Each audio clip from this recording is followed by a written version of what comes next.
बनाई हुई है। आपकी सारी टीम ऐसे महामूर्खों और ऐसे गीदड़ों से भरी है कि जब शेर की तरह राहुल गांधी जी दहाड़ते हैं तो आपकी ये जो गीदड़ों की टीम है ये बड़ी लालायित हो जाती है झूठ फैलाने में। पहले तो मुझे लगता था कि हिंदी में हाथ तंग है, क्योंकि भारत जोड़ो यात्रा के दौरान तो अधिकांश हिंदी बोल रहे थे, उसमें भी झूठ परोसा जा रहा था। अब कैम्ब्रिज के लेक्चर और यूके की ट्रिप के बाद लगता है कि अंग्रेजी में भी हाथ तंग है। सोचिए, कैम्ब्रिज का लेक्चर 28 फरवरी को हुआ था, अभी भी आपके सांसद, विधायक, मंत्री, पूर्व मंत्री, मुख्यमंत्री, प्रवक्ता लगे पड़े हैं झूठ फैलाने में। और झूठ भी कैसा फैलाते हैं कि झूठ चिपकता ही नहीं है।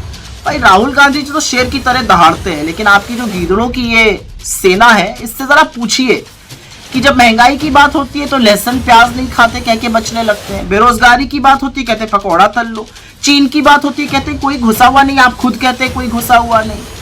जब अडानी की बात करते हैं तो कांपते हाथों से पानी पीने लगते हैं, अडानी का अ नहीं बोलते हैं। तो दिक्कत की बात यह है कि आपका कोई झूठ चिपक नहीं रहा है, लेकिन झूठ आप लगातार बोल रहे हैं। और क्यों बोल रहे हैं और आपका साथ कौन दे रहा है? चरण चुंबक, चरण वंदन करता हुआ अधिकांश मीडिया। बेचारों को फैक्ट चेक ही नहीं करना है। एक बात तो सर्वविदित है कि अब न्यूज रूम एडिटर नहीं चलाते, न्यूज रूम पीएमओ में बैठा हुआ एक चपरासी चलाता है जो आपको व्हाट्सएप भेज देता है और उस व्हाट्सएप के माध्यम से आपके यहाँ ब्रेकिंग न्यूज चलने लगती है। कोई फैक्ट चेक नहीं करना, कोई ट्रांसलेशन नहीं करना, अपना दिमाग ही नहीं लगाना। इनफैक्ट आज का क्राइटेरिया यह है कि अगर आपको सफल पत्रकारिता करनी है इनके हिसाब से तो पहले दिमाग और जमीर गिरवी रखना पड़ेगा। तो मेरी दो नसीहतें हैं आपको।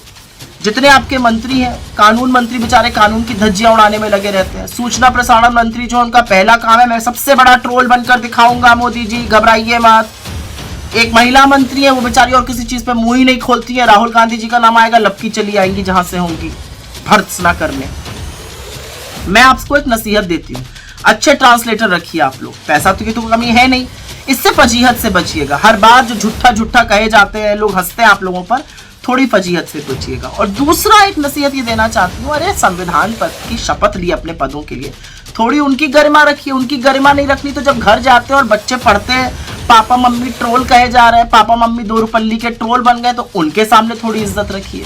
ये तो छोटी सी नसीहत दे रही हूँ, करना ना करना आप लोगों के ऊपर है, क्योंकि असलियत तो यह है कि राहुल गांधी जी बोलेंगे और आपका सारा तंत्र 10 दिन बाद भी बेचारा खोजेगा कि क्या बोले थे।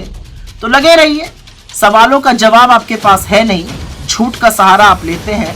और मीडिया से तो सिर्फ इतना कहना है, अपना जमीर भरे गिरवी रख दिया हो, अपना दिमाग भी गिरवी रख दिया हो, कोई फर्क नहीं पड़ता, क्योंकि आपके ऊपर तो आज पूरा देश थू थू कर रहा है।